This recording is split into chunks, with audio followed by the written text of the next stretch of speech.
State monitoring સેલના માણસો ગઈકાલે જરોદ વિસ્તારમાં હતા. દરમિયાન તેઓએ બાતમી મળી કે મહારાષ્ટ્રમાંથી દારૂ ભરેલી એક સફેદ કલરના અશોક લેલેન્ડ બંધ બોડીની ટ્રક હાલોલ તરફ જવાની છે. તે બાતમીના આધારે સ્ટેટ મોનિટરિંગ સેલના માણસો ટ્રકની તપાસમાં હતા. દરમિયાન તે બાતમીવાળી ટ્રક જરોદ ગામે હોટલ વેવેટની બાજુમાં પેટ્રોલ પંપ પાસે ઉભેલી હતી. સ્ટેટ મોનિટરિંગ સેલના માણસોએ તે ટ્રકમાં તપાસ કરતા તેમાં પૂંઠાના બોક્સમાં દારૂના પ્લાસ્ટિકના ક્વાટરિયા ભર્યા હતા.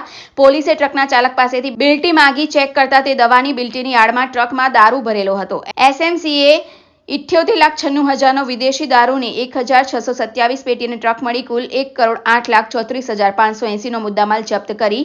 રેડ દરમિયાન પકડાઈ ગયેલા ડ્રાઈવર નેપાલસિંહ મોહબ્બતસિંહ જાતે સિસોદિયા ગામ કતિશોર પંચાયત તાલુકો આશપુર જિલ્લો ડુંગરપુર રાજસ્થાન અને કંડક્ટર ભોપાલસિંહ ઉર્ફે ભૂપેન્દ્રસિંહ જ્ઞાનસિંહ ચૌહાણ ગામ લક્ષ્મીનારાયણ ચોક બોરનાવાડા તાલુકો આશાપુર જિલ્લો ડુંગરપુર રાજસ્થાનની ધરપકડ કરી હતી.